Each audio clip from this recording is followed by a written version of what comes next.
The millionaire walked through the corridors of his hospital, unaware that his encounter with two desperate twins would leave him moved to tears. But before we begin the story, take a moment to drop a comment below and let us know where you're watching from. Enjoy the story. The pristine halls of Westside Memorial Hospital shone brightly, meticulously maintained by the dedicated staff. Maxwell Bennett, wearing a perfectly tailored charcoal suit and exuding a commanding presence, strode confidently through the corridor. He moved as though the hospital and the 7 others he owned along the eastern seaboard were all part of his empire. "The quarterly results are outstanding, Mr. Bennett," Dr. Reynolds, the chief administrator, said, struggling to keep up. "Patient satisfaction is up by 12% since implementing the new protocols." Maxwell nodded, barely paying attention. These routine inspections were necessary, but they felt tiresome to him. At 45, he had built Bennett Healthcare from the ground up into a billion-dollar business, all through relentless discipline and unwavering focus. "Schedule the board presentation for Thursday," Maxwell instructed, glancing at his platinum watch. "I want the cancer wing plans finalized by then." As they approached the pediatric ward, the sound of children's sobs froze Maxwell in his tracks. 2 small figures sat huddled together on a bench outside a patient room, identical twin girls with copper-colored curls, no older than 6. They clutched well-worn stuffed rabbits, their faces marked by sadness. "Security issue?" Maxwell asked, raising an eyebrow. Dr. Reynolds shook his head.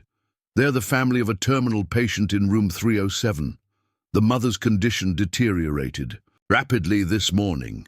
Something about their vulnerable position stirred an unfamiliar emotion in Maxwell's chest."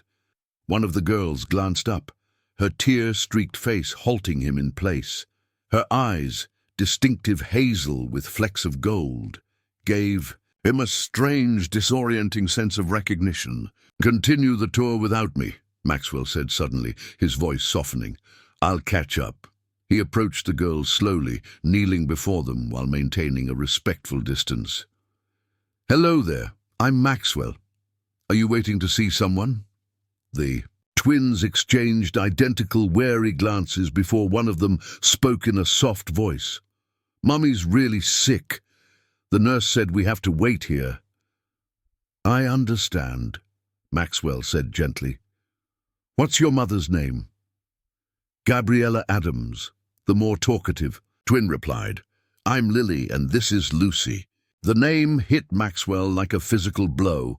Gabriella, his former housekeeper from 7 years ago, the woman who had disappeared without a trace. The brief but intense affair they'd shared had ended with no closure when she simply vanished. "Is someone staying with you? Your father or any relative?" Maxwell asked, his throat suddenly tight. Lucy shook her head. "It's just us and Mommy," she said quietly. "You might come someday." Before Maxwell could process this cryptic statement, a nurse stepped out of room 307, her expression serious. "Girls, your mother is asking for you." She looked at Maxwell and added, "Family only at this time, sir."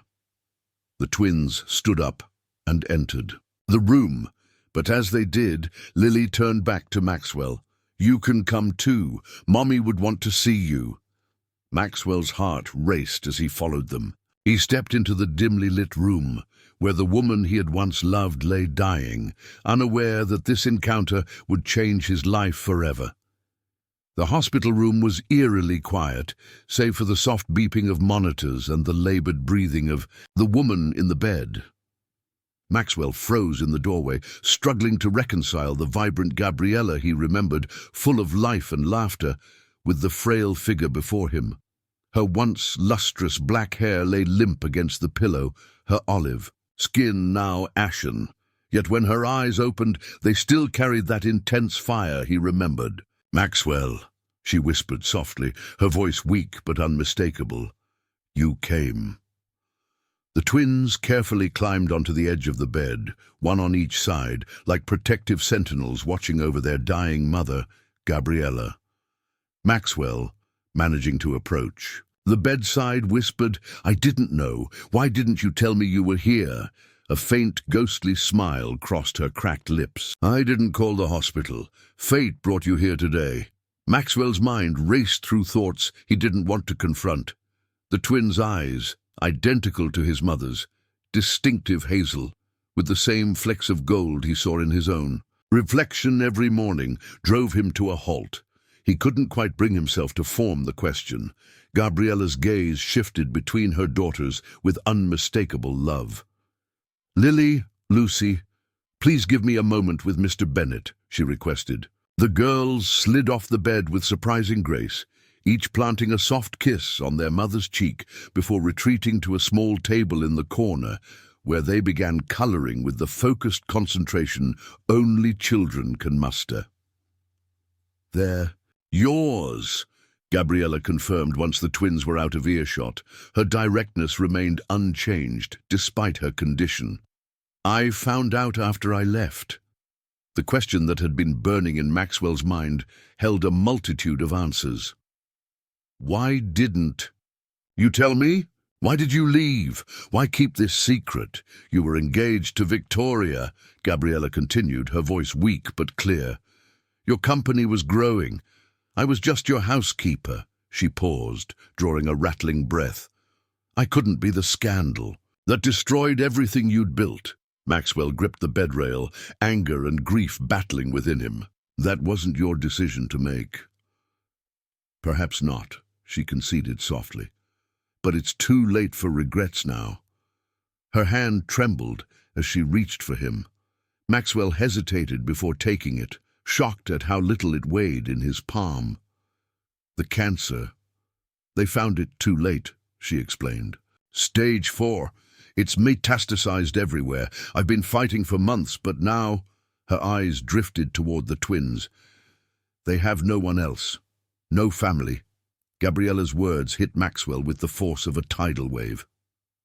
"Gabriella," he whispered, the implications crashing down on him. "They're smart, kind and brave," she continued, tears now sliding down her hollow cheeks. "Lucy is my artist, sensitive to everyone's feelings. Lily is my protector, always planning and watching over her sister." A monitor began beeping more rapidly, and Gabriella's grip on Maxwell's hand tightened with surprising strength. "Please, Maxwell," she said urgently, her voice strained. "I know I have no right to ask, but they're your daughters. They need their father." Maxwell looked over at the twins, who were watching them now, solemn expressions on their faces. Somehow, despite their youth, they seemed to understand the gravity of the moment. "I'll take care of them," he promised. "I swear it." A wave of relief flooded Gabriella's face. "There's a box in my apartment, letters I wrote to you but never sent. Everything they need to know about me is there." Her breathing grew more labored, and she weakly motioned for the twins. They rushed to her side, somehow knowing that this was the moment they had been prepared for. "Remember what Mommy told you," Gabriella whispered, her frail hand touching each small face. "Be brave, be kind, and know that I will always, always love you." She looked up at Maxwell one last time. "Tell them about us, someday. The truth." Her eyes held his as the monitor's steady rhythm faltered, then flatlined into a continuous tone. In that silent moment, as Gabriella slipped away, Maxwell Bennett's carefully constructed world irrevocably changed. The next 24 hours passed in a blur of paperwork, phone calls, and arrangements. Maxwell sat in a sterile conference room at the hospital's administrative wing, his usual commanding presence diminished by the weight of the situation. Across from him sat Miss Winters, a social worker with steel-grey hair and kind eyes, reviewing documents with practiced ease. "Deficiency temporary emergency guardianship is granted, Mr. Bennett, but you'll need to appear before a family court judge next week," she explained. "Given the circumstances and the biological connection, permanent custody should be straightforward." Maxwell nodded, the phrase biological connection echoing in his mind. DNA tests weren't necessary. One glance at the twins' eyes had confirmed everything Gabriella had told him. "The girls' belongings?" he asked. "They're being packed from their apartment as we speak. It's a modest one-bedroom in Brooklyn. They'll be delivered to your address this evening." Maxwell had dispatched his most trusted assistant, Sarah, to handle the details. She had been the only person he'd confided in about the situation. "And the girls now?" he asked, concerned. "In the hospital's playroom," Miss Winters answered. "The child psychologist thought familiar surroundings might help them process." She leaned forward, her tone gentle but firm. "Mr. Bennett, these children have just lost their mother. They're traumatized and vulnerable. They need stability, not luxury." The implied criticism wasn't lost on Maxwell. "I understand," he said simply. "Do you?" she asked, raising an eyebrow. "Your schedule shows 16-hour workdays, international travel, and numerous social obligations. Parenting twins requires presence, not just resources." For a man accustomed to having things his way, the direct questioning should have triggered irritation. Instead, Maxwell felt an unfamiliar humility. "I'll make the necessary adjustments," he said quietly. After Miss Winters left, Maxwell loosened his tie and walked through the hospital corridors to the pediatric playroom. Pausing at the observation window, he watched the twins. Though identical in appearance, their differences were becoming clear. Lily stood at a small table, methodically organizing blocks by color and size. Lucy sat cross-legged with paper and crayons, lost in her drawing, occasionally brushing tears away with her sleeve. Maxwell entered quietly, unsure of how he would be received. Lily noticed him first, her small body tensing protectively. "Hello," he said, kneeling to meet their eye level. "May I join you?" Lucy looked up from her drawing. A colorful figure Maxwell recognized as Gabriella, surrounded by flowers. "Are you really our dad?" she asked directly. The question was so innocent yet profound, and it stunned him for a moment. "Yes," he answered, deciding that honesty was the only way forward. "Though I didn't know until yesterday." Lily moved closer to her sister. "Mommy said our dad lived far away in a big house," she said. "She showed us your picture once." "I do have a big house," Maxwell acknowledged, "and I'd like you both to come stay there with me, if that's all right." The twins exchanged a glance, a silent conversation passing between them. "Will we have our own beds?" Lily asked practically. "Absolutely," Maxwell assured her. "Your own beds and space for your things." "Can we bring Mommy's special box?" Lucy added in a small voice. "Of course," Maxwell said, his heart heavy. "Everything that's important to you." Another silent exchange passed between the girls. Then Lucy cautiously stood and crossed to him, offering her drawing. "This is for you," she said, "so you can remember what Mommy looked like when she was happy." Maxwell accepted the paper, a tight knot forming in his throat as he gazed at the vibrant figure of Gabriella. "Thank you," he managed, his voice thick. "It's beautiful." Lily remained where she stood, watchful and wary, but Lucy surprised him by slipping her small hand into his. "Mommy said you'd take care of us if something happened," she whispered. "She promised." Maxwell gently squeezed the tiny hand in his. "And I will," he promised. "That's my promise to you both." That evening, as his driver navigated through Manhattan traffic toward his penthouse, Maxwell looked at the twin girls buckled into the back seat. Their few possessions were packed into bags beside them, and their solemn faces reflected the passing city lights. Their future, now irrevocably intertwined with his, seemed a monumental shift. He had built hospitals, saved companies, and amassed fortunes, but nothing had prepared him for the overwhelming task of saving these two fragile hearts. Maxwell's penthouse occupied the top 2 floors of a sleek Manhattan high-rise, with floor-to-ceiling windows that showcased breathtaking city views. Designed by a renowned minimalist architect, the apartment featured clean lines, museum-quality art, and precisely arranged furniture that had never felt the touch of children. Mrs. Harrison, Maxwell's longtime housekeeper, stood ramrod straight in the foyer as they entered. At 60-something, with silver hair pulled into a perfect chignon, she had maintained his household with military precision for over a decade. "Good evening, Mr. Bennet," she said, her eyes widening slightly at the sight of the twins. The guest. "Rooms have been prepared as requested. Thank you, Mrs. Harrison," Maxwell said, placing a gentle hand on each small shoulder. "These are Lily and Lucy Adams. They'll be staying with us permanently." To her credit, Mrs. Harrison recovered quickly from her surprise.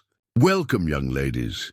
You must be hungry after such a difficult day." Lucy offered a tentative smile, while Lily remained silent, her eyes watchful, clutching their mother's wooden memory box to her chest. Over a simple dinner of chicken soup and fresh bread, Mrs. Harrison observed the girls with knowing eyes. When they finished eating, she turned to Maxwell. "Sir, if I might have a word in the kitchen?" She spoke frankly. "Mr. Bennet, these children need structure and consistency, especially now. They're in shock, regardless of how composed they appear." Maxwell nodded. "What do you suggest?" "Regular meal times, consistent bedtimes, rules that don't change based on your work schedule," she said softly. "And patience. Grief isn't linear, especially for children." Back in the living room, Maxwell found the twins examining their new surroundings with solemn curiosity. Lucy touched the cool marble of a side table, while Lily stood before the wall of windows, gazing at the city below. "It's very high up," Lily observed, her first unprompted words to him. "Yes, it is," Maxwell agreed, joining her at the window. "Does that bother you?" She considered it seriously before answering. "No, but Lucy doesn't like heights." As if summoned, Lucy appeared at her sister's side. "Are we allowed to touch things here?" she asked cautiously. The question struck Maxwell powerfully. This sterile environment, perfect for a bachelor businessman, suddenly seemed harsh and unwelcoming through a child's eyes. "This is your home now," he said gently. "You're allowed to be comfortable here." Later, as he showed them to their temporary room, a guest suite hastily adapted with twin beds, Lucy unpacked a framed photograph of Gabriella and placed it carefully on the nightstand. Lily set the wooden memory box between their beds. "We need to tell you our rules," Lily announced suddenly. Maxwell, surprised, sat on the edge of one bed. "I'm listening." The twins exchanged one of their silent communications before Lily continued. "Rule 1. You can't throw away anything of Mommy's without asking us first." "Rule 2, Lucy added softly. "You have to tell us the truth, even when it's sad." "Rule 3, Lily stated firmly. "We stay together always, no separate rooms or schools." "Rule 4, Lucy added. "You have to keep your promises. Mommy said you would." Maxwell nodded, humbled by their directness. "Those are good rules. I accept them all." Lily's posture relaxed slightly. "We have questions, too." "I'll answer whatever I can," Maxwell promised. "Did you love our mom?" Lucy asked in her small voice. The room went still. Maxwell carefully chose his words. "Yes, I did. Though our time together was brief, she was kind, intelligent, and had the most wonderful laugh." Lily's eyes narrowed. "Then why weren't you with us?" "I didn't know about you," Maxwell explained honestly. "Your mother and I were apart before she discovered she was expecting you." "Would you have stayed if you knew?" Lucy pressed. The question pierced him. "I believe I would have," he answered after a moment. Lily nodded, apparently satisfied with his sincerity. She unlatched the wooden box and withdrew an envelope, handing it to Maxwell. "Mommy said to give you this if we ever found you," she explained. Later, alone in his study with the unsealed letter, Maxwell recognized Gabriella's elegant handwriting. It read, "Maxwell, if you're reading this, I'm gone, and our daughters have found their way to you. I made choices that kept you from knowing them. Believing it was best for everyone, I was wrong. They deserve their father, and perhaps you deserve the chance to know them too. Love them, Maxwell, not as you loved me, briefly and intensely, but patiently and consistently. They are the best of both of us. Forgive me." Maxwell folded the letter, the weight of her last request settling over him like a mantle. In his world of business, where problems could be solved with money and influence, he now faced a challenge no wealth could simplify: earning the trust of two grieving children. The morning light streamed through Central Park's golden leaves as Maxwell guided the twins along a winding path. After a week of awkward adjustments in the penthouse, he decided a Saturday in the park might help them connect. His phone remained off, his first time in years, despite 3 pending acquisitions and a board meeting on Monday. "Look, a carousel." Lucy pointed to the historic merry-go-round ahead, her eyes lighting up for the first time since Gabriella's death. Lily, ever practical, turned to Maxwell. "Does it cost money?" "Yes, but that's not a problem," Maxwell answered, realizing they had no concept of his wealth. Gabriella had raised them modestly, and he had learned from reviewing her financial records. Their Brooklyn apartment could have fit in his master bathroom. The carousel's vintage horses gleamed in the autumn sunshine, the music drifting through the air. Lucy rushed forward eagerly, but Lily hung back, studying Maxwell. "Did you and Mom ever come here?" she asked. Maxwell paused, memories surfacing, a spring day much warmer than today. She loved the rowboats on the lake. Lily processed this information with typical seriousness. "She brought us here every birthday," she said. "Important memories should happen in beautiful places." Maxwell felt the familiar pang of all he had missed. 6 birthdays, first steps, first words. "That sounds like your mother. She found beauty everywhere."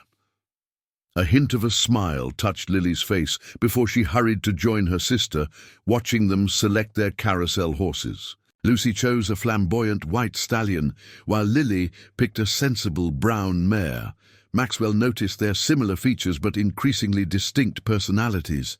Lucy wore her emotions openly, while Lily observed everything with thoughtful reserve. As the carousel began its gentle rotation, Lucy waved joyfully with each pass, but it was Lily's unexpected laugh, a sound remarkably like Gabriella's, that caught Maxwell off guard. Its brightness pierced through his carefully maintained composure. After the ride, they explored the park's playground. Maxwell sat awkwardly on a bench, conspicuous in his casual weekend clothes that still somehow looked too formal among the other parents in well-worn jeans and sweatshirts. "Your daughters are lovely," a voice said from beside him. A woman beside him remarked, "Twins are such a blessing." "Thank you," Maxwell replied, the words, "your daughters," still sounding strange in his ears. "Daddy, watch this," Lucy called, preparing to go down a slide. It was the first time either had called him anything but Mr. Bennet, and the unexpectedness of it made him catch his breath. He waved encouragingly, not trusting his voice. Later, as they shared hot chocolate at a park cafe, Lucy worked intently on a drawing while Lily studied Maxwell over her cup. "You're different outside," she observed. "Different how?" he asked, intrigued. "Less stiff. Mum said you were always serious, but you smiled when we went on the carousel." Maxwell considered this. "I suppose I am different here. My work requires a certain formality."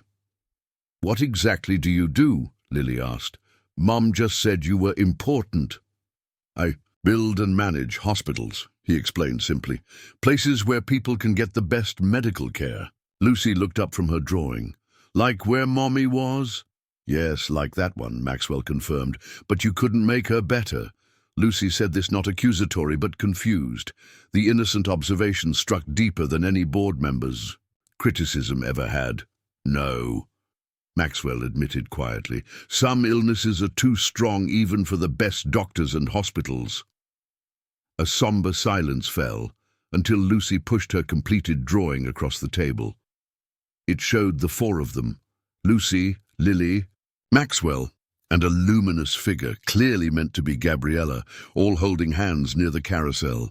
"Mom's still with us," Lucy explained seriously. "Just not where we can see her." Maxwell studied the drawing, emotion threatening to overwhelm his carefully constructed composure. "May I keep this?" he asked softly. Lucy nodded solemnly. "It's so you remember today." On the taxi ride home, exhausted from the fresh air and activity, Lucy fell asleep against Maxwell's arm. Lily, fighting to keep her eyes open, asked quietly, "Can we come back next weekend?" "Of course," Maxwell promised. "We can come whenever you'd like." As Lily finally succumbed to sleep, her small head resting against his shoulder, Maxwell gazed at their reflections in the taxi window. A man who had always stood alone, now flanked by two small figures who had inexplicably become the center of his world. When they arrived at the penthouse, he carefully carried them, one by one, to their beds. Something was shifting permanently in his heart as he tucked the blankets around them. His phone, when he finally turned it on, showed 27 missed calls and 42 urgent messages. For the first time in his adult life, Maxwell Bennett let them all wait until morning. Maxwell awoke to the unfamiliar sound of coughing from the twins' room. He found both girls feverish and miserable. Lucy was whimpering, while Lily tried to comfort her despite her own flushed cheeks. "I think we're sick," Lily announced unnecessarily, her usual composure cracking slightly. Maxwell placed a hand on each small forehead, feeling the alarming heat radiating from them. For a man who owned hospitals, he suddenly felt remarkably unprepared. "I'll call our pediatrician," he said, reaching for his phone. "No!" Lucy cried, her eyes wide with fear. "No more doctors or hospitals." Maxwell understood immediately. Their last hospital experience had ended with losing their mother.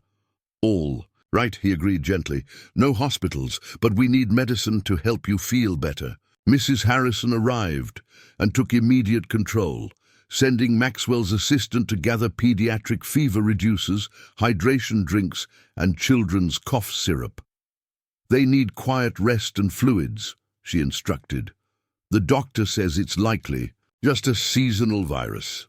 Maxwell nodded, grateful for her experience. "I'll have to reschedule today's meetings." "You have the Collins merger presentation," Mrs. Harrison reminded him. "The one you've been preparing for months." Maxwell hesitated. The Collins merger represented a $400 million expansion into the West Coast market, something he'd pursued for years.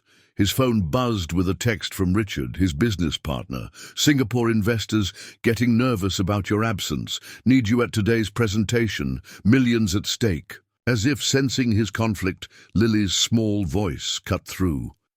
"Are you leaving us?" "I have an important meeting," Maxwell began. "Mommy never left when we were sick," Lucy whispered, tears welling in her already fever-bright eyes. The simplicity of the statement struck him. Gabriella had likely sacrificed countless opportunities to be there when her daughters needed her. "The meeting can be rescheduled," Maxwell decided, texting Richard. "Handle the Collins presentation without me. Family emergency." Richard's response was immediate. "Family? Since when? This is our future at stake, Max." Maxwell silenced his phone and turned to Mrs. Harrison. "Show me what they need." The day passed in a blur of tepid baths to lower fevers, spoonfuls of medicine met with grimaces, and countless glasses of juice. Maxwell cancelled all calls, focusing entirely on monitoring temperatures and providing comfort. By afternoon, the twins' fevers rose alarmingly, their small bodies radiating heat despite their medication. Lucy's breathing became labored, each cough sounding worse than the last. "Maybe we should call the doctor again," Maxwell suggested, anxiety tightening his chest. Lily, between her own coughing fits, regarded him solemnly. "Lucy's scared of doctors. Mommy used to tell us stories when we were sick to distract us." "Stories?" Maxwell asked, grasping at the suggestion. Lily nodded. "About brave princesses who fought dragons and saved kingdoms." Maxwell had built empires and negotiated billion-dollar deals, but storytelling had never been part of his skill set. Still, he pulled a chair between their beds and began haltingly. Once upon a time, there were two princess twins who were the bravest in all the land.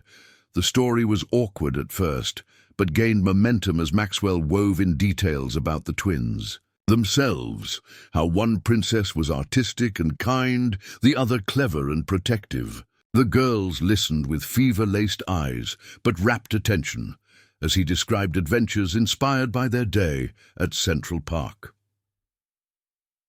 Hours later, as the evening stretched into night, both girls finally fell into fitful sleep. Maxwell remained in his chair, watching over them, afraid to leave, lest they wake scared and alone. Mrs. Harrison found him there at midnight, half asleep himself. "Sir, you should rest. Tomorrow will be another long day." "I'll stay," he said simply. She nodded, something like approval in her eyes. "There's soup warming in the kitchen."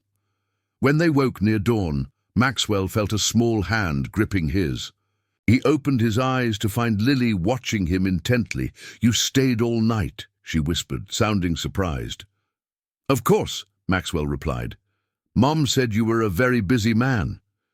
"Nothing is more important than you two," he said, realizing as he spoke that it had become absolutely true. Lily studied him with eyes so like his own, her expression far too serious for her young face. Then, in a gesture that felt monumentally significant, she leaned forward and rested her head against his arm, allowing herself to be vulnerable in his presence for the first time. Maxwell's phone vibrated quietly in his pocket, likely Richard. Again with merger fallout, but he didn't move to check it. He was unwilling to break this fragile new trust. By morning, the twins' fevers had broken. As they sat propped up in bed sipping Mrs. Harrison's chicken soup, Maxwell's assistant arrived with urgent papers requiring his signature. "Mr. Bennett needs to review these immediately," she insisted. "The board is requesting an emergency meeting regarding yesterday's presentation failure." Maxwell took the documents, but set them aside unopened. "Tell them I'll be available tomorrow. Today, I'm still needed here." As his assistant left, visibly stunned, Maxwell returned to the twins' bedside, where he had promised to finish his story about the brave princesses who, against all odds, found their way home.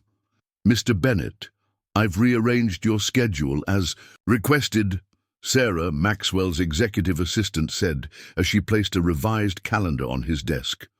"Board meetings moved to afternoons, morning calls consolidated, and I've blocked Tuesday and Thursday evenings entirely." Maxwell nodded, reviewing the changes. The past month had transformed his meticulously organized life into something more chaotic, but infinitely more meaningful. "The school forms?" he asked. "They're processed. The twins start at Westridge Academy next Monday. Their records from Brooklyn Elementary have been transferred." Sarah hesitated before adding, "There's another matter. Mr. Winters has called 3 times today. He's concerned about your recent disengagement." Richard Winters, Maxwell's business partner for 15 years, had been increasingly vocal about his disapproval of Maxwell's new priorities. "Schedule a dinner with him next week," Maxwell decided. "At my home. It's time he met the girls." After Sarah left, Maxwell noticed a file folder suspiciously out of place on his credenza. Financial projections he'd reviewed yesterday were missing. Something felt wrong, but before he could investigate further, his phone alarm chimed. Time to meet the twins after their ballet assessment. The prestigious dance studio occupied an airy loft in the theatre district. Maxwell arrived to find Lucy emerging from class, beaming with excitement, while Lily followed with a more measured expression. "Did you see me, Daddy?" Lucy exclaimed, demonstrating a slightly wobbly spin. The word Daddy still caught him off. A guard, a title he was slowly growing into. Impressive, he smiled. "How about you, Lily? Did you enjoy it?" "It was acceptable," Lily replied, though the slight flush on her cheeks betrayed her enjoyment. The instructor says we both have natural ability. At the upscale Italian restaurant near the studio, one of many child-friendly establishments Maxwell had recently discovered, he watched the twins carefully select from the menu, noting how they'd begun to adapt to their new circumstances. "We need to discuss something important," Maxwell said once they had ordered. "School starts next week." Lucy immediately tensed. "Together, right? You promised we'd stay together." "Absolutely. Together," he assured them. "Same classroom, same schedule." Lily studied him with her analytical gaze. "Is it a fancy school? Will the other kids know we didn't always have—" She gestured vaguely at Maxwell's expensive watch in the high-end restaurant. Maxwell hadn't considered this perspective. "It's a good school," he said carefully, "but what matters is that you both feel comfortable. If you don't like it, we'll find another."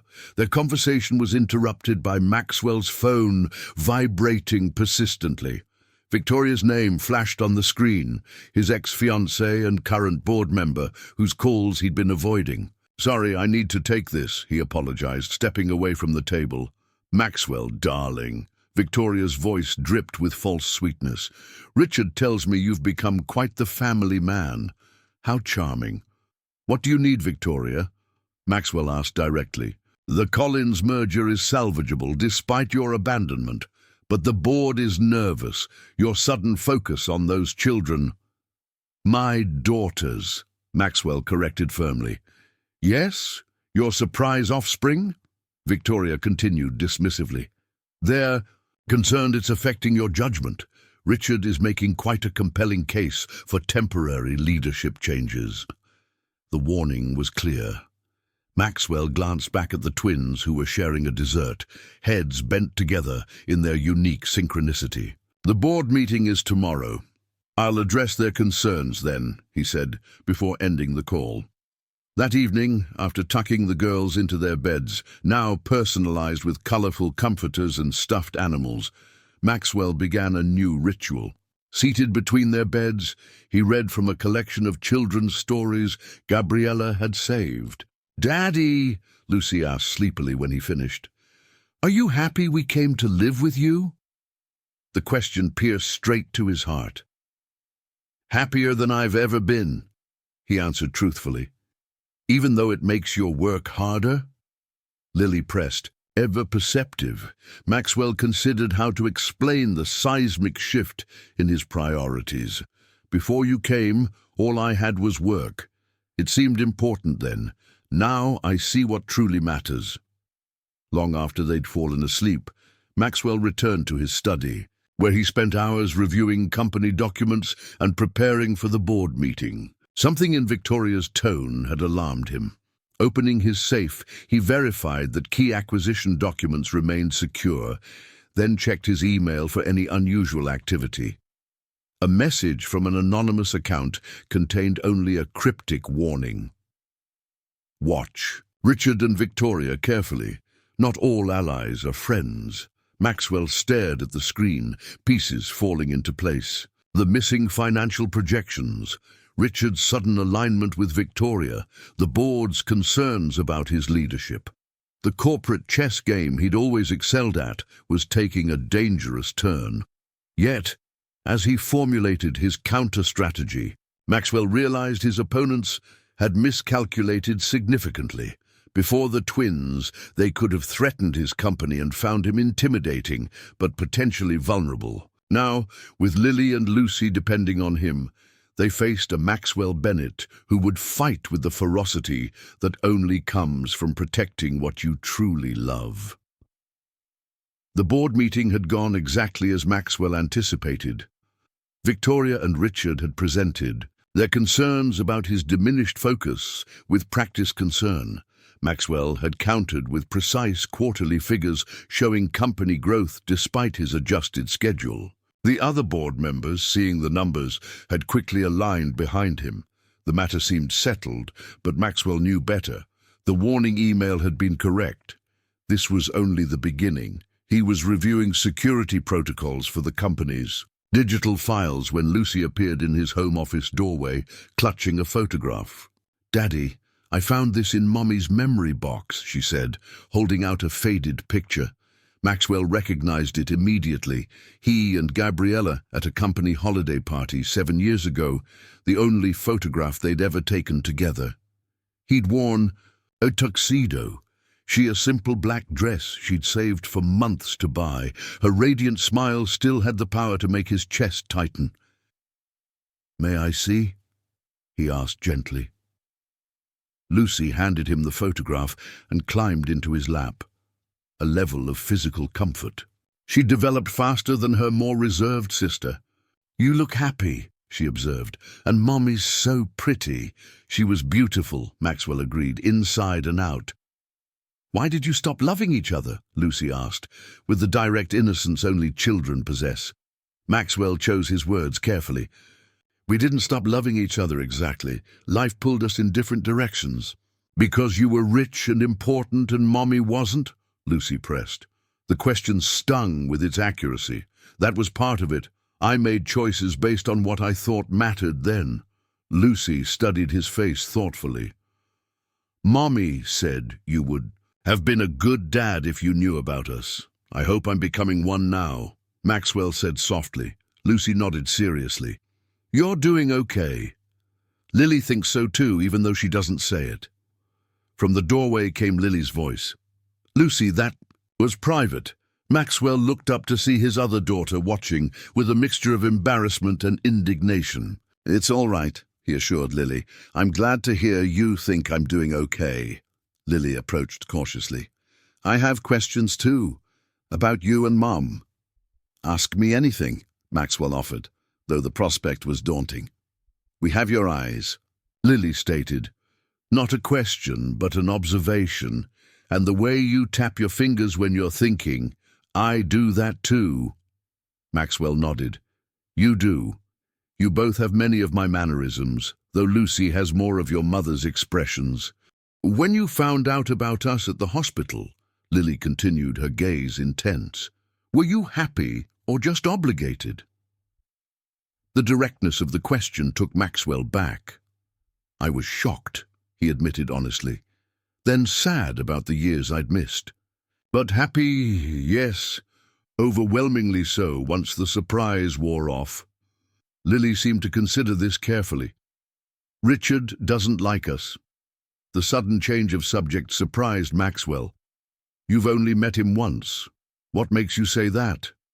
"The way he looked at us during dinner last week," Lily explained with unsettling perception, "like we were problems to be solved." She continued with a quiet bitterness, "And he called us your little surprises when he thought we couldn't hear."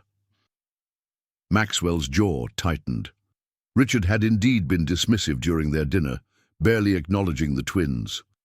"Richard is adjusting to the changes in my life," Maxwell replied, his voice steady but firm. "He works with you at the hospitals?" Lucy asked. "Yes, we built the company together," Maxwell explained. "But sometimes people who work together don't share the same values." "Is he trying to take your company?" Lily asked bluntly. Maxwell nearly choked on his surprise. "What makes you ask that?" "I heard you talking on the phone last night," Lily said matter-of-factly. "You said someone was trying to undermine you." Maxwell hadn't realized she'd been listening. Her perceptiveness was both impressive and concerning. "Adult business can be complicated," he began, but stopped himself. He'd promised them honesty. "Yes, Richard and another colleague may be trying to gain more control of the company because of us." Lucy asked in a small voice. "Because of us?" "No," Maxwell said firmly, looking directly at her. "Because of their own ambition. You two are the best thing that's ever happened to me, and I won't let anyone suggest otherwise." Lucy seemed satisfied with this answer, but Lily's expression remained troubled. "Your mother kept a journal," Maxwell said gently. "It's in her memory box. When you're ready, it might answer more of your questions about the past." Later that night, Maxwell found Lily alone in the living room, Gabriella's journal open. "In her lap. She tried to tell you about us," Lily said without looking up. 3 times. Maxwell sat beside her, his heart heavy. "I wish she had reached me." The last time was when you got engaged to Victoria, Lily continued. Mom saw it in a magazine. She decided then that it was too late. The revelation hit Maxwell like a physical blow. I'm so sorry, Lily. Lily closed the journal carefully. Mom wrote that she didn't regret her choices. She said, we filled her life with more joy than she'd ever imagined possible. She finally looked up at him, her expression both vulnerable and wise beyond her years. We can't change the past, can we? No, Maxwell agreed softly, but we can learn from it. Lily nodded, a child carrying adult understanding on her small shoulders. I'm glad we found you, she said simply, before slipping away to bed, leaving Maxwell with the weight of missed opportunities and the precious second chance he'd been given. I don't think I can do this, Lucy whispered, clutching the edge of the pool with white-knuckled fingers. The crystal blue water of the West Side Athletic Club's indoor pool lapped gently around her shoulders, her expression a mixture of determination and terror. Maxwell knelt at the pool's edge in swim trunks that still had their price tags attached. Until that morning. You're doing wonderfully, Lucy, just like Miss Rivera showed us. 3 weeks into their swimming lessons, Lily had already progressed to basic freestyle. Her methodical approach was perfectly suited to structured learning. Lucy, despite her usual fearlessness in other areas, struggled with water confidence. Perhaps that's enough for today, suggested their instructor, noticing Lucy's distress. No, Lucy said with sudden resolve. I want to try again. Like Mommy taught us, brave girls face their fears. Maxwell felt the familiar pang at these glimpses of Gabriella's parenting wisdom. He lowered himself into the water beside Lucy. What if we try together? He offered. You can hold on to me until you're ready. Lucy considered this, then nodded, slowly. She released the pool edge and gripped Maxwell's shoulders instead. That's it, he encouraged. Now just kick your legs like we practiced. For 15 minutes, they worked together, Maxwell gradually giving Lucy more independence until she was floating with just his fingertips supporting her. Look, Daddy, I'm doing it, she exclaimed, managing to propel herself forward several feet. From the middle of the pool where she was practicing, Lily called from the edge, Good job, Lucy. Her rare display of outward enthusiasm made Lucy beam with pride. As they were changing after the lesson, Maxwell's phone buzzed with a message. From Sarah. Urgent. Singapore deal papers missing from secure file room. Need you at the office ASAP. Maxwell frowned. The Singapore acquisition was their most sensitive pending deal, representing a $1.2 billion expansion into the Asian market.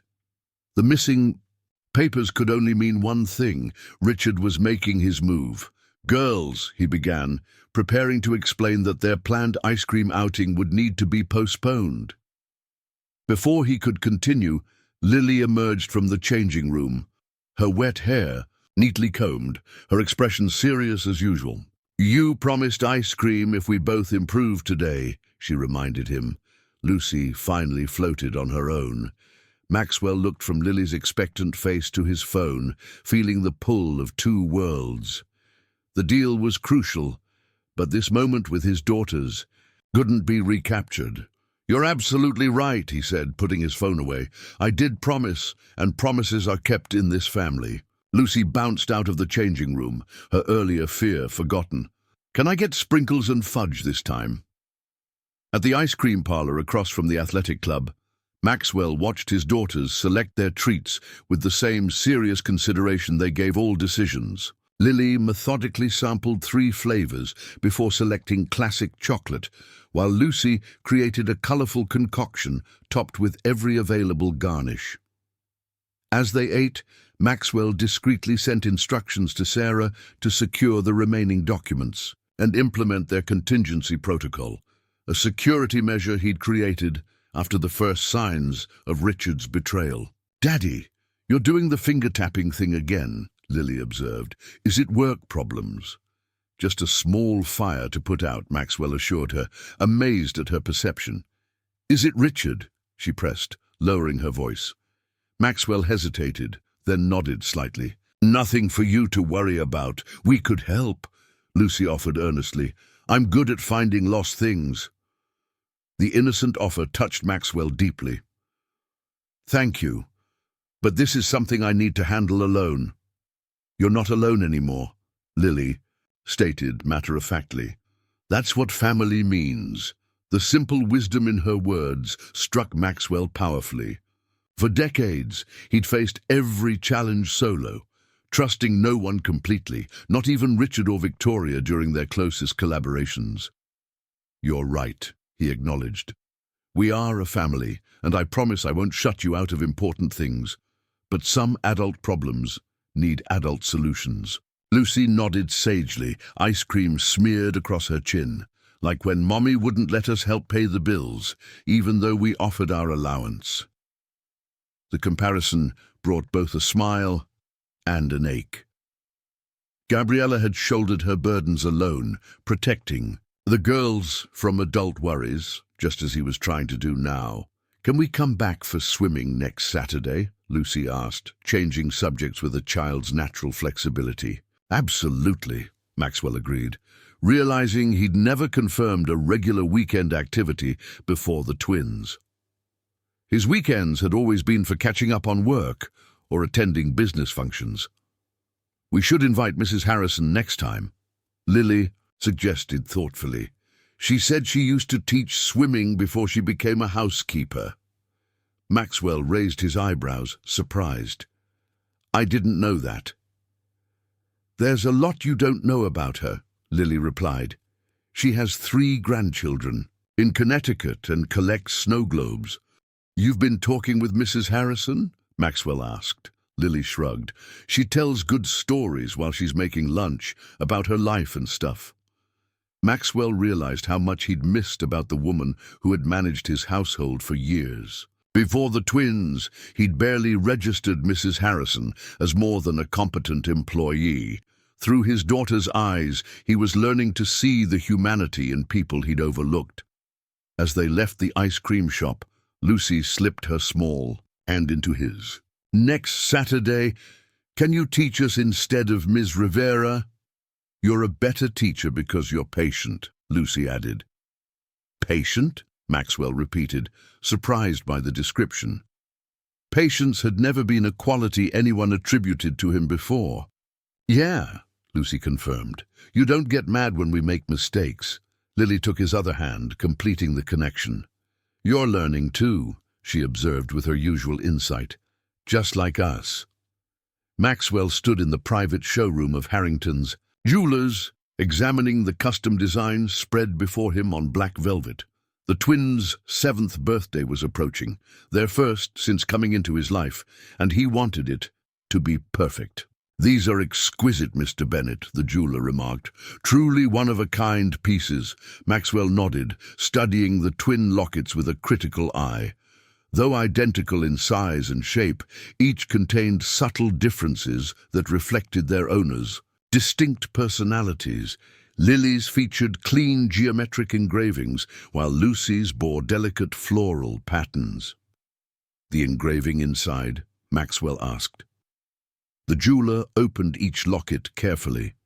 Inside, Lily's read, Your strength lights our path. Lucy's read, Your joy brightens our days. Perfect, Maxwell approved. And the photographs, sized and prepared as requested. Maxwell had spent hours selecting the right image of Gabriella for each locket. A thoughtful expression for Lily's, a laughing one for Lucy's. Though their birthday party would feature all the extravagances money could buy, he understood these simple lockets would hold the most meaning. As he left the jeweler's, his phone rang with a blocked number. Maxwell answered cautiously. Mr. Bennett, we haven't formally met. I'm James Cooper, head of security at Bennett Memorial. The voice was low, professional. Your instructions were to contact you directly about any unusual document access.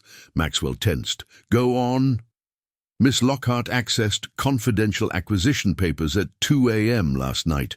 Security footage shows her photographing documents related to the Singapore merger, Victoria So, she and Richard were working together just as he'd suspected. "Thank you, Mr. Cooper. Implement protocol firewall immediately." "Already done, sir. All sensitive documents are secured, and digital access has been restricted to your encrypted terminal only." Maxwell ended the call, his mind racing with countermeasures. The corporate battle was escalating, but today his focus needed to be elsewhere. Back at the penthouse, final birthday preparations were underway. Mrs. Harrison had transformed the usually austere living space into a wonderland of balloons and streamers. A professional baker was putting the final touches on an elaborate two-tiered cake, half decorated with books and science symbols for Lily, half with ballet slippers and paintbrushes for Lucy. The twins were spending the morning with their art teacher, giving Maxwell time for final arrangements. He slipped into what they now called the memory room, a space dedicated to preserving Gabriella's presence in their lives. Among her belongings, Maxwell had found a small diary containing birthday traditions she'd created for the girls. Following her written instructions, he had arranged for a sunrise breakfast of chocolate chip pancakes, ensured their favorite songs would play throughout the day, and prepared a special candle-lighting ritual she had performed each year when the twins arrived home. Their eyes widened at the transformation. "This is amazing," Lucy gasped, spinning to take it all in. Even Lily looked genuinely impressed. "You remembered everything?" she asked. "I had help," Maxwell admitted, gesturing toward the memory room. "Your mother left very specific instructions." Something softened in Lily's expression. "You read her birthday journal?" Maxwell nodded. "I wanted to honor her traditions while creating some new ones together." The afternoon brought a small gathering, classmates from their new school, ballet friends, and a few children of Maxwell's more understanding colleagues. No business associates were invited. This day was purely for family. After games and cake, Maxwell presented each girl with a small velvet box. "These are special," he explained as they gathered in a quiet corner away from the party. "Something to keep with you always." Lucy opened hers first, gasping at the delicate locket. "It's beautiful." Lily examined hers more carefully, running her finger over the geometric pattern. "They're different," Maxwell encouraged softly. "Open them." When they discovered their mother's photographs inside, both girls went silent. Lucy's eyes immediately welled with tears, while Lily's expression became still and focused. "Turn them over," Maxwell said. They read their engravings quietly, then looked up at him with identical expressions of wonder. "How did you know?" Lucy whispered. "Now what?" Maxwell asked. "Mom used to call me her little joy," Lucy explained, voice catching. Lily nodded solemnly. "And she called me her guiding strength." Maxwell felt a chill of recognition. He'd chosen the words instinctively, somehow channeling Gabriella's perspective without knowing it. "Great minds think alike, I suppose," he said softly as he helped.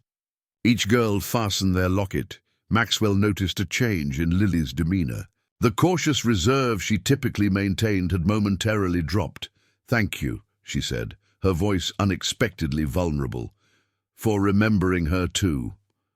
"I always will," Maxwell promised. "She gave me the greatest gifts possible." Later, after the party guests had departed and the twins were preparing for bed, Maxwell found Lucy studying her locket in the soft lamplight. "Does it make you sad?" he asked gently. "Seeing your mum's picture?" Lucy considered this thoughtfully. "A little, but mostly it makes me happy knowing she's still with us." She glanced toward her sister, who was carefully arranging her new books. "Lily pretends she's okay, but she misses Mom the most." "How do you know?" Maxwell asked. "Because she's trying the hardest to be brave," Lucy said with surprising insight. "Mom said people who seem the strongest need the most love sometimes." Maxwell absorbed this wisdom, grateful for these glimpses into Gabriella's parenting that continued to guide him. That night, as he tucked them in, Lily asked a question that caught him off guard. "If you and Mom had stayed together, What would our lives have been like? Maxwell sat on the edge of her bed, giving the question the consideration it deserved. Different, certainly, but I'd like to think we would have found our way to becoming a family, just as we're doing now. Lucy, already half asleep, murmured, "Better late than never, that's what Mum always said." "Your mother," Maxwell replied softly, "was a very wise woman." Long after the twins had fallen asleep, Maxwell remained in their doorway, watching their peaceful forms, illuminated by nightlight. Each small hand curled protectively around her new locket. Physical links to the past that somehow made their future together feel more secure. "The penthouse feels too much like a museum," Maxwell explained as he spread architectural drawings across the dining table. "I want somewhere that feels like a real home for all of us." 3 months had passed since the twins' birthday. The corporate crisis with Richard and Victoria had reached a tense stalemate. Maxwell had secured enough board support to neutralize their immediate threat, but the undercurrents of their ambition remained. Meanwhile, his relationship with the twins had grown steadily stronger. School drop-offs, weekend outings, and nightly reading had become cherished routines. Yet the penthouse, despite the twins' colorful additions, still felt like Maxwell's space that they occupied rather than a true family home. "These are houses," Lily observed, studying the drawings with her usual focus. "Boundstones in Park Slope," Maxwell confirmed. "Near your old neighborhood, actually. I've narrowed it down to 3 possibilities." Lucy peered at the plans from her kneeling position on a dining chair. "Are we moving?" "That's what I want to discuss with you both," Maxwell said carefully. "This would be a fresh start for all of us. A home we choose together, where none of us has lived before." The twins exchanged their silent communication glance. "What about all of Mommy's things in the memory room?" Lucy asked, concern evident in her voice. "They would come with us, of course," Maxwell assured her. "In fact, I was thinking we could design a special space just for them." This seemed to satisfy Lucy, but Lily remained thoughtful. "Why not just stay here?" she questioned. "You've already changed everything for us." Maxwell considered her perspective. "The penthouse was designed for my old life.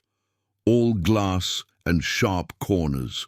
I want somewhere with a yard where you can play, separate bedrooms you can decorate however you want, and maybe even room for a dog someday."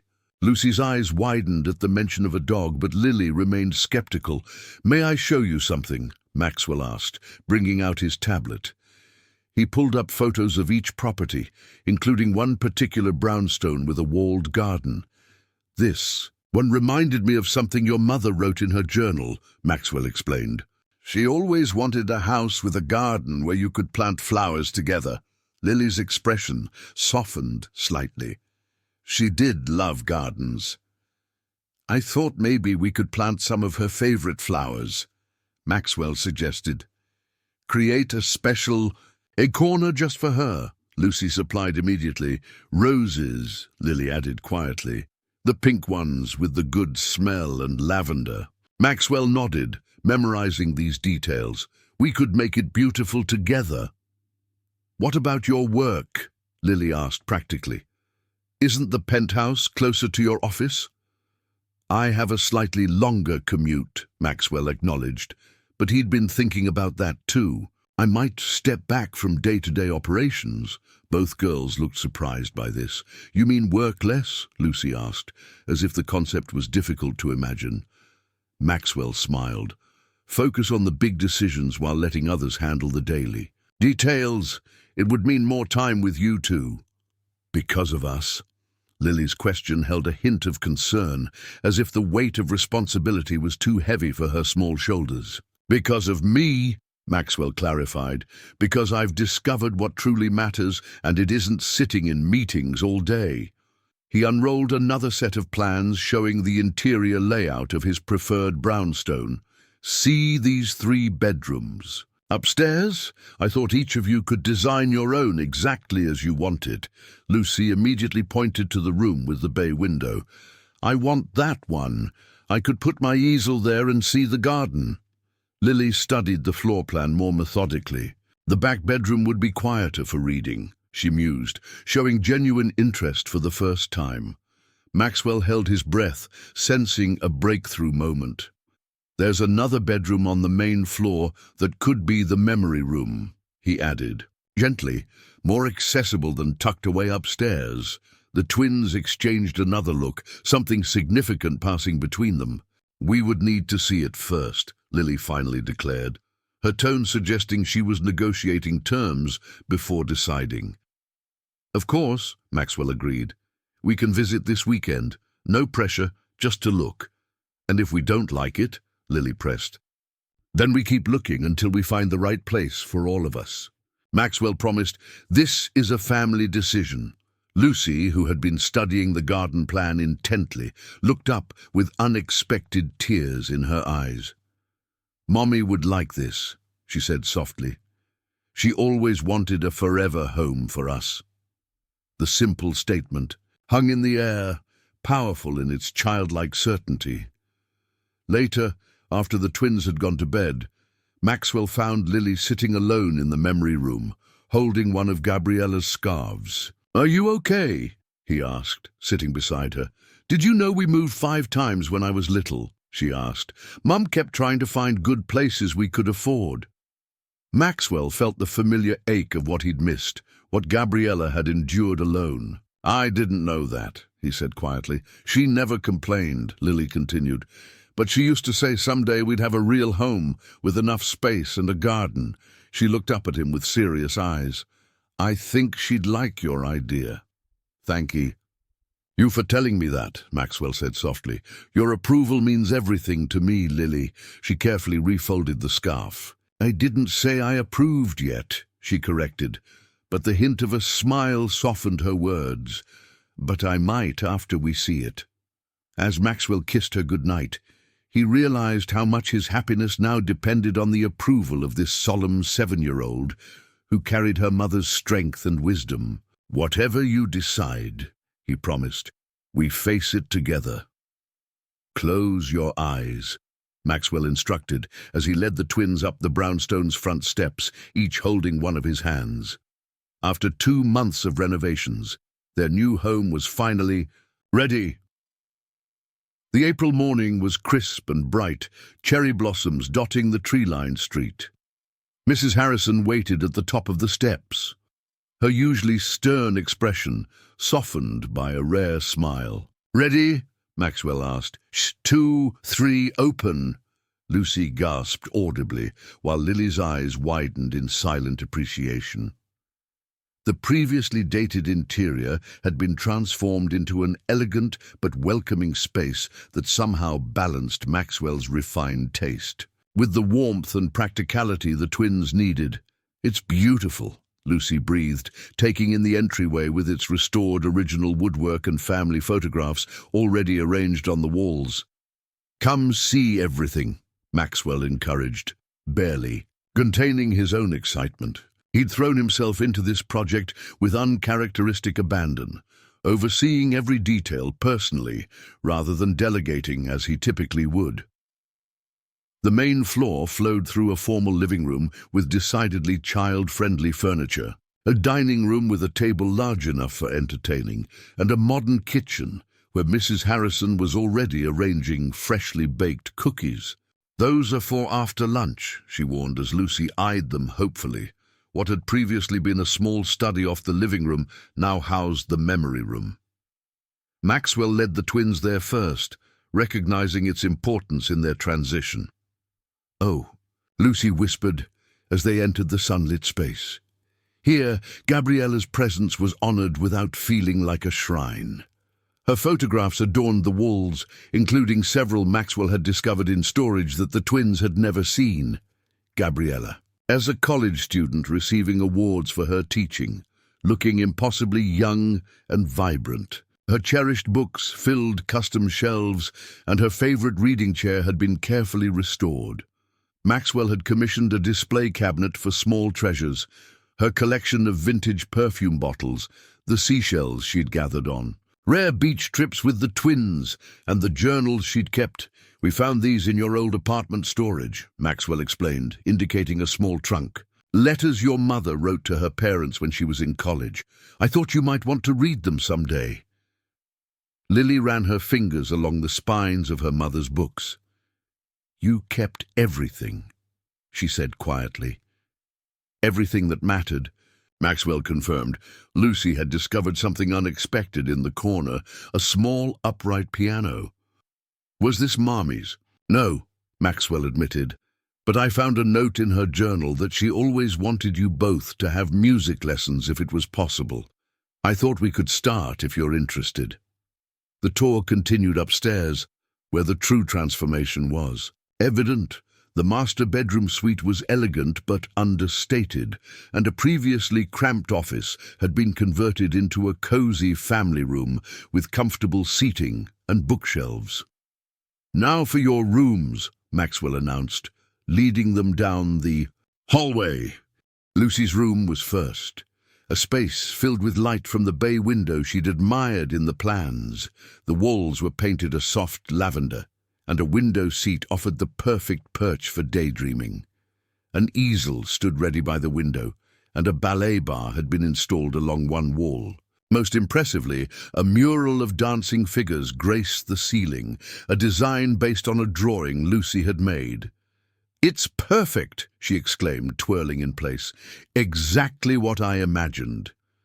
Lily's room, by contrast, was a haven of calm organization. Painted a serene blue-green, it featured floor-to-ceiling bookshelves on two walls, already filled with both her existing collection and dozens of new titles Maxwell had carefully selected based on her interests. A cozy reading nook contained a small armchair, identical to her mother's in the memory room, and a telescope stood by the window overlooking the garden. Unlike her sister's immediate exuberance, Lily walked the perimeter of her room slowly, touching the books, examining the reading light, opening and closing drawers in the perfectly proportioned desk. "The bottom 3 shelves are empty," Maxwell explained. "For new books, as your collection grows." Lily nodded, clearly processing the significance of this permanent space designed exclusively for her. "Thank you," she said simply, but the words carried weight. "There's one more surprise," Maxwell announced, leading them back downstairs and through the kitchen to the rear of the house. The garden had been completely reimagined from the overgrown patch they'd first viewed. Now stone pathways wound through newly planted flower beds. A small fountain bubbled at the center, and a wooden bench sat beneath a budding cherry tree. The garden was designed with a special area, Maxwell explained, guiding them to a circular bed near the bench. "This is Gabriella's garden.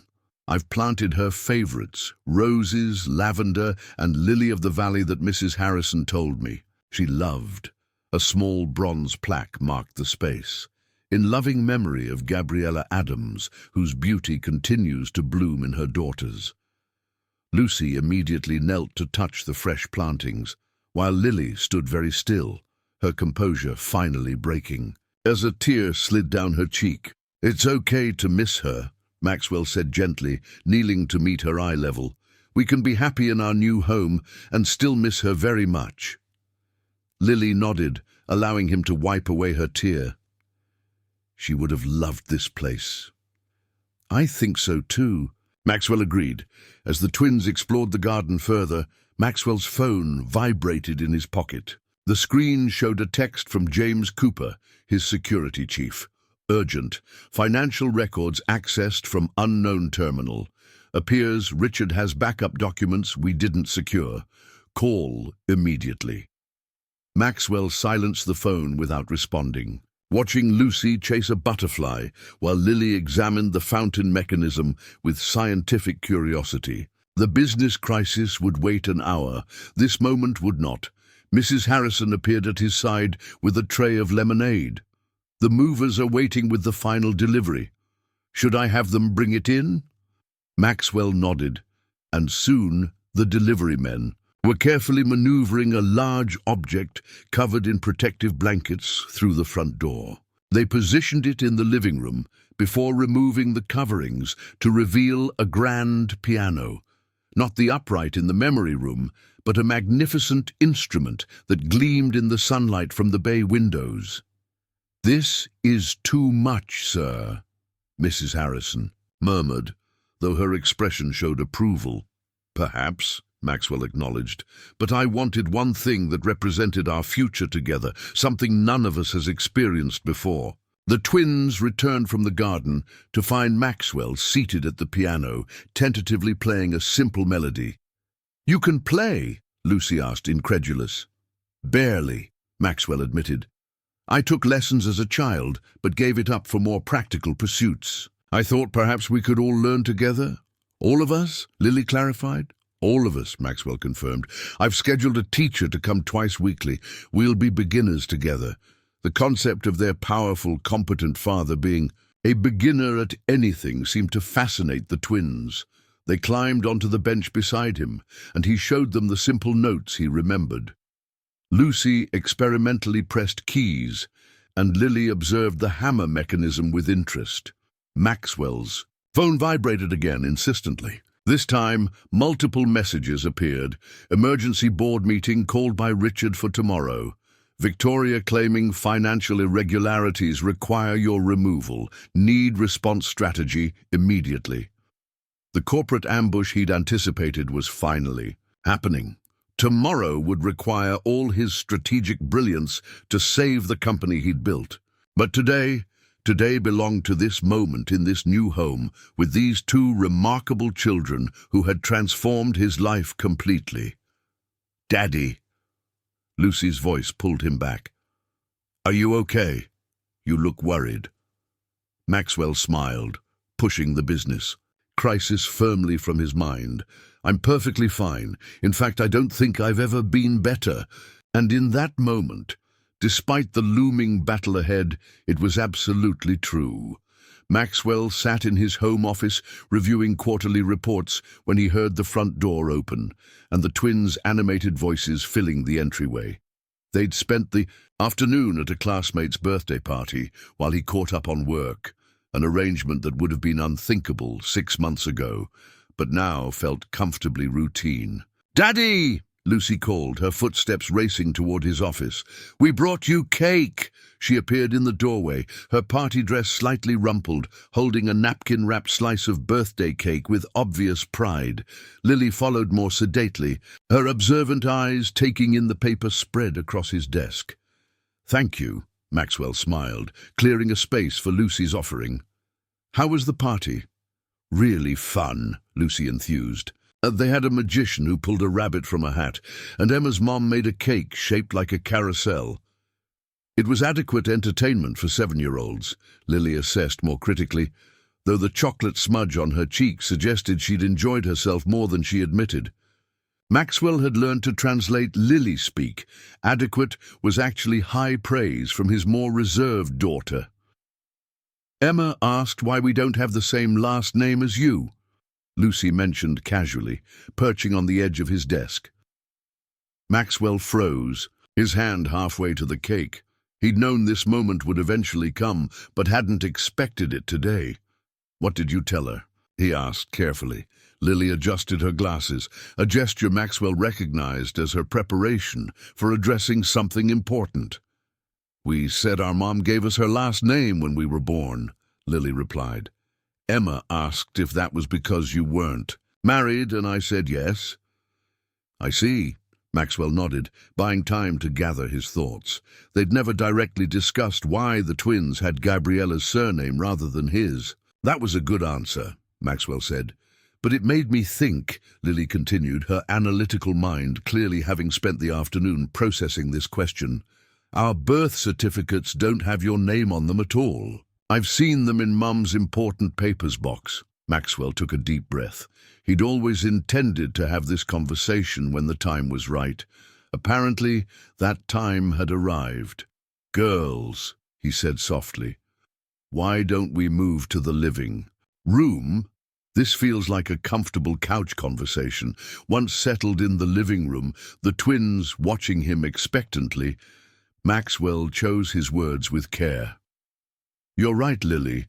My name isn't on your birth certificates, and there's a reason for that. When your mother and I were together, it was brief but meaningful. We separated before she knew she was expecting you. She never told you about us, Lucy stated. Not a question, but a confirmation of what she'd pieced together. Not directly, Maxwell acknowledged. As you discovered in her journals, she tried several times, but circumstances prevented the message from reaching me. But why didn't she put your name on our birth certificates anyway? Lily pressed, always seeking logical explanations. Maxwell hesitated, not wanting to speculate about Gabriella's reasons, yet needing to be truthful. I believe she was trying to protect everyone involved. I was engaged to someone else by the time you were born, building my company, moving in different circles. Your mother made a difficult choice to raise you on her own. Was she ashamed of us? Lucy asked in a small voice that broke Maxwell's heart.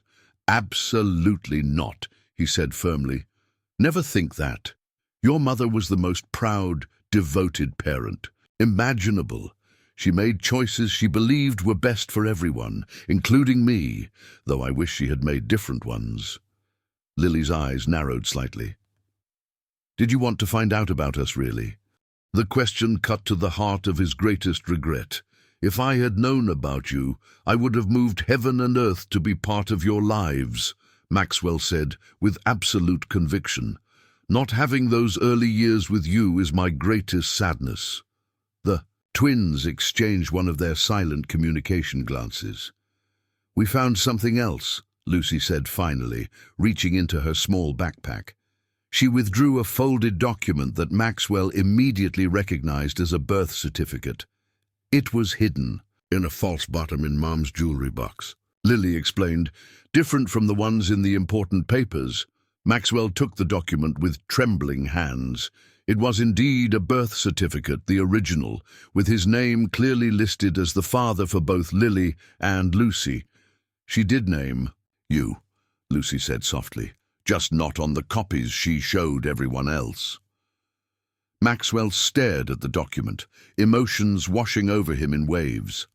Gabriella had acknowledged him as the twins' father in this most official way, even if she had kept it private. There's more, Lily added, producing a sealed envelope yellowed with age. This was with it. It has your name on it. The envelope, addressed simply to Maxwell, had never been mailed. Maxwell opened it carefully, unfolding a letter written in Gabriella's distinctive handwriting, dated just weeks after the twins' birth. Maxwell, our daughters were born on May 12th.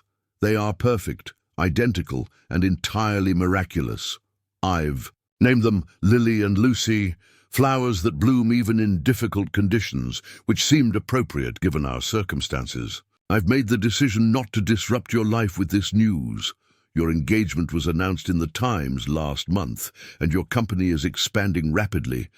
The path you're walking doesn't have room for an unexpected family, and I've made peace with that.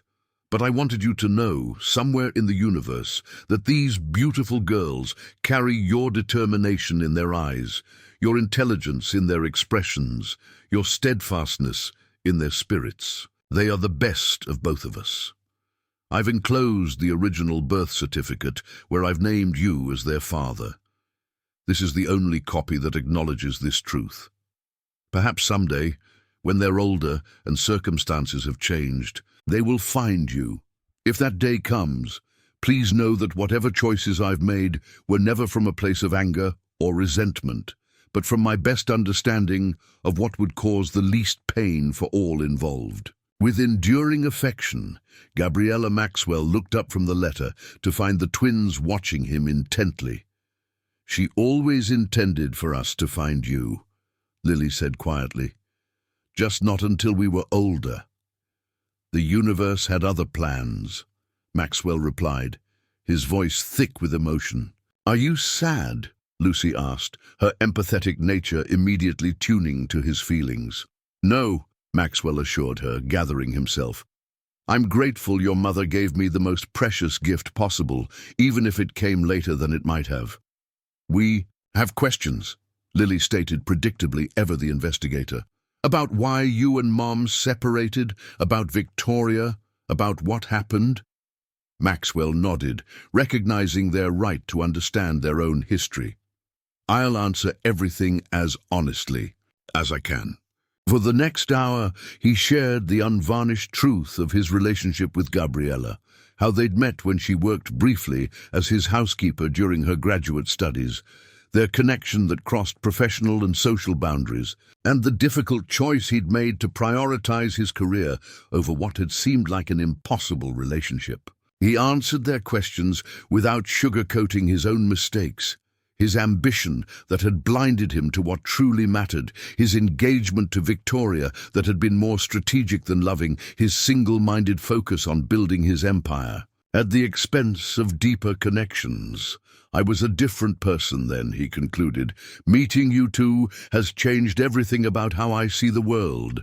The twins absorbed this information with remarkable maturity. Finally, Lily asked the question that had clearly been weighing on her mind. What happens now? About our last name, I mean. Maxwell considered carefully. That's entirely up to you. We could change your last name to Bennett, or you could keep Adams to honor your mother, or you could hyphenate both names. There's no wrong answer. If we changed to Bennett, would Mom be sad? Lucy wondered. I think your mother would want whatever makes you feel most connected to your whole story, Maxwell suggested. But this isn't a decision we need to make today. We can take time to think about it. I like Adams Bennett, Lucy declared suddenly. Then we keep both of you with us, Lily nodded slowly. That seems logical. A hyphenated name acknowledges our complete heritage. Maxwell felt a surge of pride at their wisdom. Adams Bennett sounds perfect to me. Later, after the twins had gone to bed, Maxwell returned to his office and carefully placed the original birth certificate and Gabriella's letter in his safe. These precious documents, evidence of a truth that had always existed even when hidden, deserved the utmost protection. His phone chimed with a message from his legal team. Victoria filing new motion tomorrow, claims evidence of financial mismanagement, requesting emergency board meeting. The corporate battle continued, but it had lost its power to consume him. Whatever challenges awaited at tomorrow's board meeting, Maxwell knew with absolute certainty what mattered most. And it wasn't stock prices or market share. It was two small girls sleeping upstairs who had given him the gift of perspective that no amount of business success could provide. The Bennett Healthcare boardroom hummed with tension as Maxwell reviewed his notes. Sunlight streamed through floor-to-ceiling windows, illuminating the 30 executives and board members assembled for what promised to be the most contentious meeting in the company's history. Victoria sat across the table, immaculate in a tailored suit, confidence radiating from her perfect posture. Beside her, a team of lawyers arranged documents with practiced efficiency.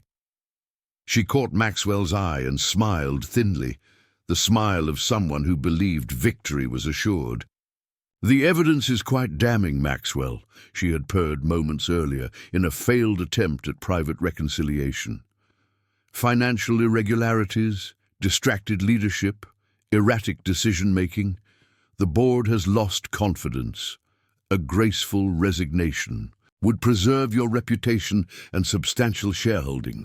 I appreciate your concern, Maxwell had replied evenly, but I think I'll take my chances with the full board.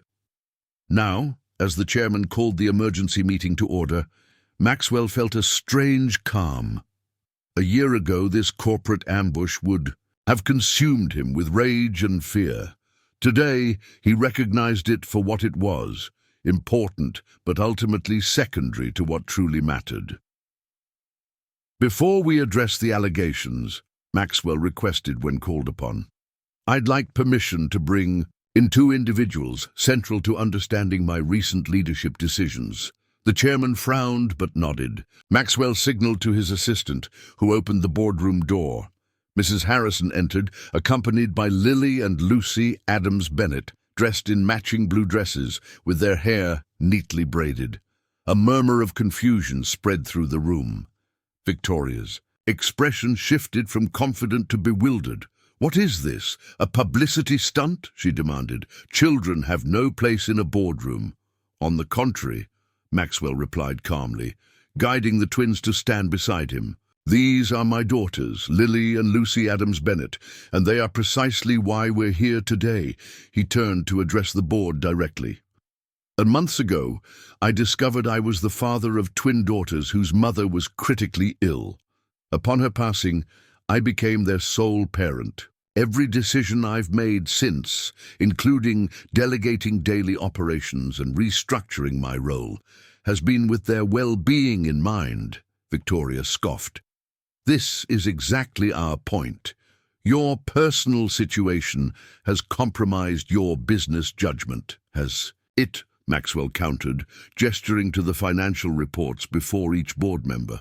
"Our stock price is up 18%. Our patient satisfaction rankings are at an all-time high. The Singapore merger, which you claimed I neglected, closed with terms even more favorable than initially projected." He looked around the table, meeting each person's gaze. "What Victoria characterizes as financial irregularities are actually the strategic reallocation of resources I initiated to build our preventative care programs that have reduced readmission rates by 22% and saved millions in long-term costs." The board members began examining the reports with renewed interest. "I've always said our mission is improving healthcare," Maxwell continued. "Becoming a father has only deepened my commitment to that mission. These girls have taught me what truly matters, not just quarterly profits, but the long-term impact of our work on families like mine." Lily, ever perceptive, stepped forward. "My father works really hard," she stated with unexpected poise.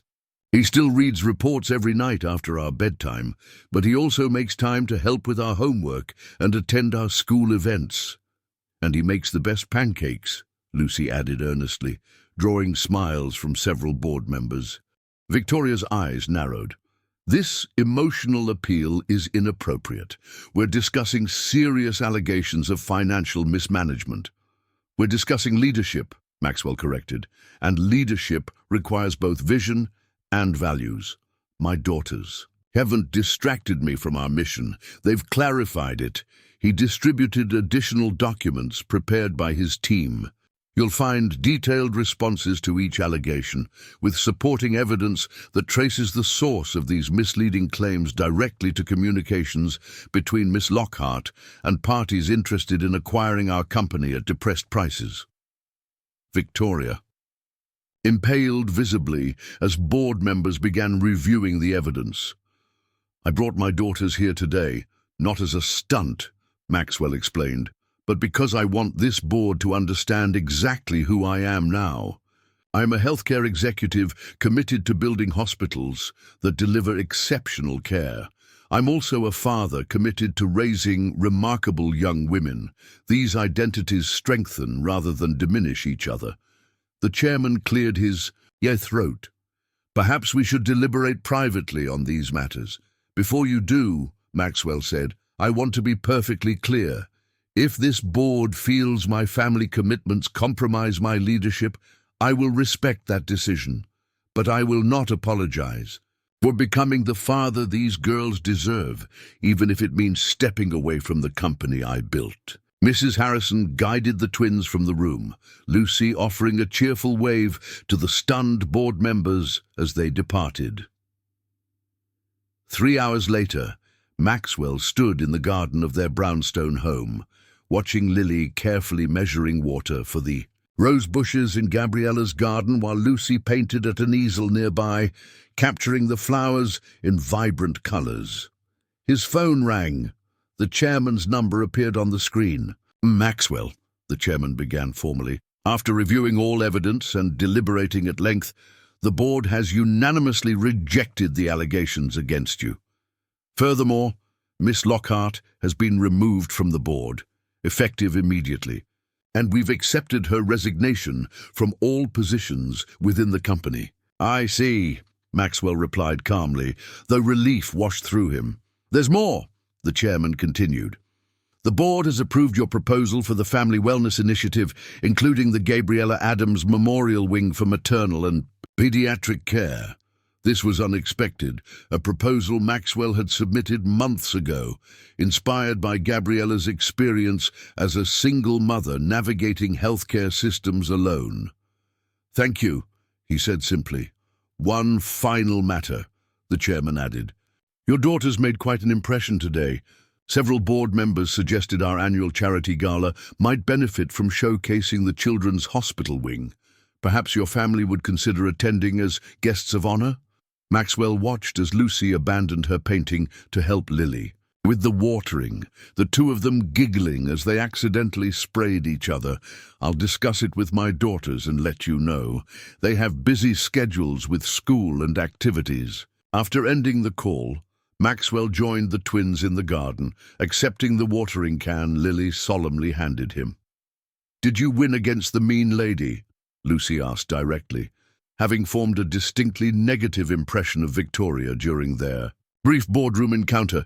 "It wasn't about winning," Maxwell explained carefully, watering the lavender. "It was about making sure people understood what matters most to me.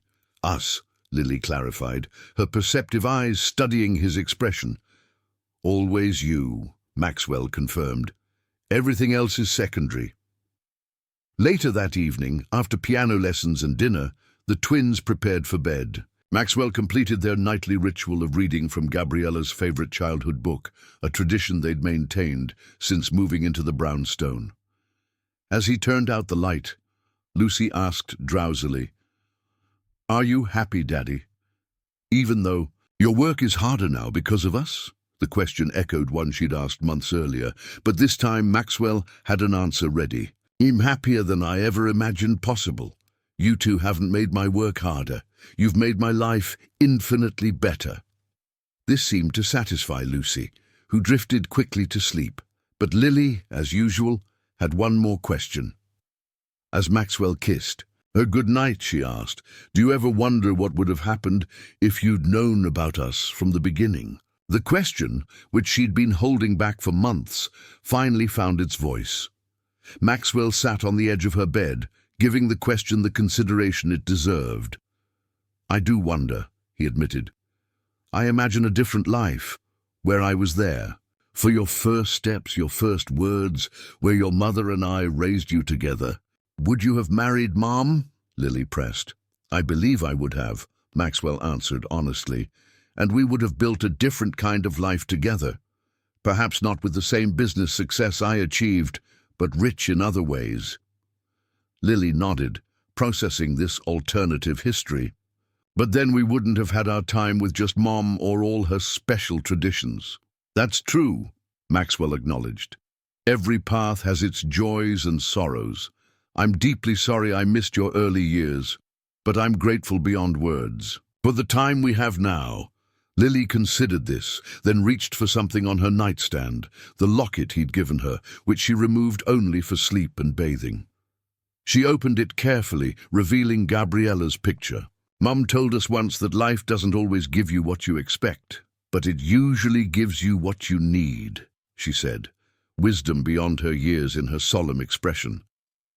"I think she was right," Lucy added, half asleep. "Your mother," Maxwell said softly, "was right about most things." After Lily finally succumbed to sleep, Maxwell lingered in the hallway between their rooms, overwhelmed by gratitude for the second chance he'd been given. A chance to be the father these extraordinary girls deserved, to honor Gabriella's memory through loving their daughters, to build a life centered on what truly mattered. In his pocket, his phone vibrated with another work crisis demanding attention. It would wait until morning. Tonight belonged to the peaceful knowledge that his priorities were finally perfectly aligned. The universe had given him exactly what he needed, even if it had arrived in the most unexpected way, through the heartbreak of loss and the miracle of discovery, through the courage of two little girls who had taught him the true meaning of success and the immeasurable value of love. In Lily and Lucy's peaceful breathing in the home they'd created together, in the garden where Gabriella's memory bloomed alongside their new traditions, Maxwell Bennett had found the answer to the question he'd never known to ask. What makes a life truly rich? Family above all else. Always.